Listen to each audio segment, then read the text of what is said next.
Rakyat Republik Indonesia untuk ditetapkan dan disetujui sebagai undang-undang tentang Cipta Kerja.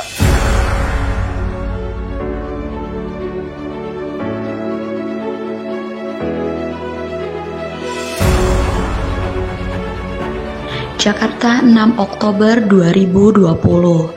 Di tengah kondisi yang masih dilanda pandemi dan kehidupan ekonomi masyarakat yang semakin sulit, Undang-Undang Cipta Kerja atau Omnibus Law yang dibahas dan disahkan oleh DPR tadi malam dinilai banyak kalangan sangat merugikan masyarakat, khususnya untuk para pekerja dan kaum buruh.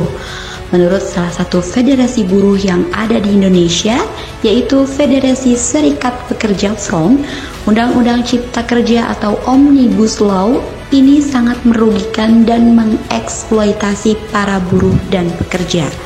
Berikut ini pernyataan Ketua Umum Federasi Serikat Pekerja Front yang kami terima.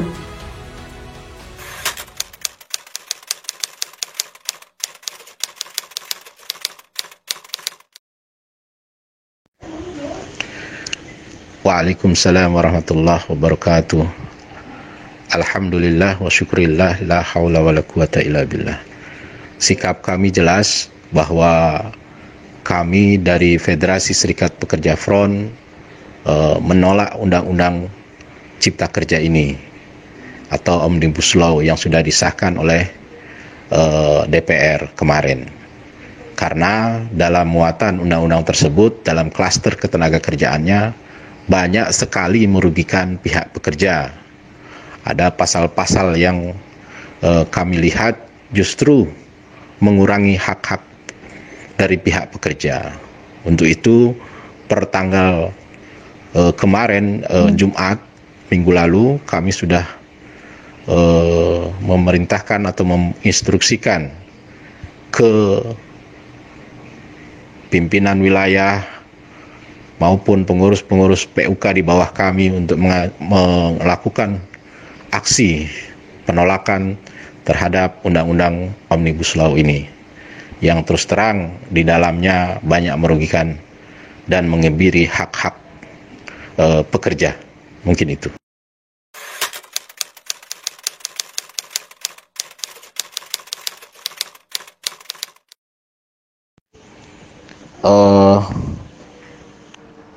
Terus terang di pasal 79 ya, di situ berkaitan dengan waktu istirahat atau waktu kerja yang harusnya 5 hari kerja dipangkas ya, jadi waktu istirahat hanya 1 hari sehingga waktu kerja ditambah menjadi 6 hari.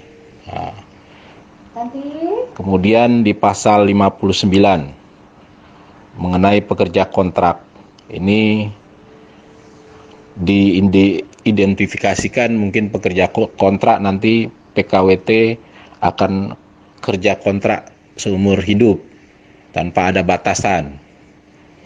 Di pasal 42 berkaitan juga dengan tenaga kerja asing ya. Jadi dulu pasal ini mengisyaratkan harus ada izin dari pejabat tertentu. Namun ini lebih simpel. Jadi tenaga kerja asing bisa mengajukan pemerintah pusat, bila mengizinkan langsung bisa pekerja asing datang.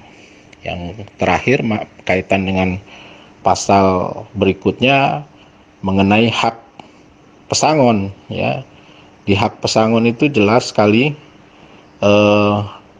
dari 32 bulan upah menjadi hanya 25. Itu juga yang 19 dari pihak perusahaan, ditambah 6-nya itu dari pihak BPJS.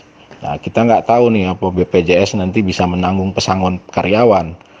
Ini yang menjadi masalah juga. Dan berkaitan dengan cuti ya, cuti juga, cuti haid, cuti hamil itu akan dihapus di sana.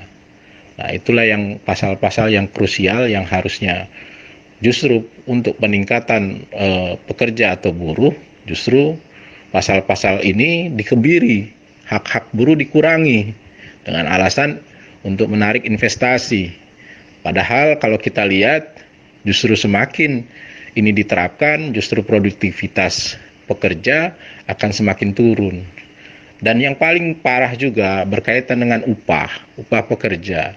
Kalau saat sekarang ini masih ada upah sektoral, artinya upah sektoral itu setiap pekerjaan atau perusahaan itu penerapan upahnya berbeda-beda. Namun nanti setelah ada undang-undang Omnibus Law ini, penerapan upahnya akan disamakan. Dan itu akan di bawah gitu loh. Di bawah upah sewajarnya, di bawah upah sektoral. Jadi upah sektoral nanti tidak ada lagi. Nah, selama ini upah sektoral menjadi tumpuan buat pekerja untuk mendapatkan upah lebih. Nah, itulah hal-hal yang di dalam Undang-Undang Omnibus Law yang akan dipangkas hak-haknya pekerja.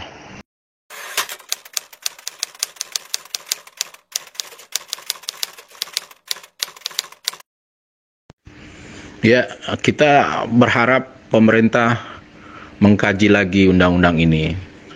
Kalaupun memang tidak bisa, maka upaya hukum yang akan kita lakukan ya, kita akan berkoordinasi dengan federasi-federasi atau konfederasi serikat pekerja lain untuk sama-sama mengajukan judicial review di Mahkamah Konstitusi untuk menilai apakah undang-undang ini layak untuk diundangkan, yang jelas-jelas banyak merugikan pihak pekerja.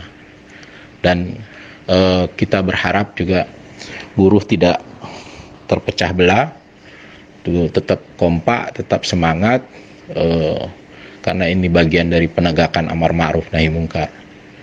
Apa yang sudah dilakukan pihak penguasa atau rezim saat ini memang luar biasa zolimnya ya. Bagaikan kapitalis memakan darah rakyatnya sendiri begitu, sehingga buruh ini seperti dieksploitir untuk kekuasaan mereka, bagi-bagi kekayaan sendiri tanpa mempedulikan wong cilik ya, tanpa mempedulikan rakyat yang di bawah yang saat ini sedang menderita, apalagi harus menghadapi pandemi COVID-19 ini. Itu mungkin ke depannya. Tetap semangat, jangan putus asa, kita terus berjuang. Federasi Serikat Pekerja Front akan melakukan upaya-upaya hukum yang lainnya untuk membatalkan Undang-Undang Omnibus Law ini. Syukran. Kepada seluruh pengguna jalan, ikut bersama kami, ikut penerangan kami, dukung penerangan kami. Perjuangan kita hari ini untuk kalian semua.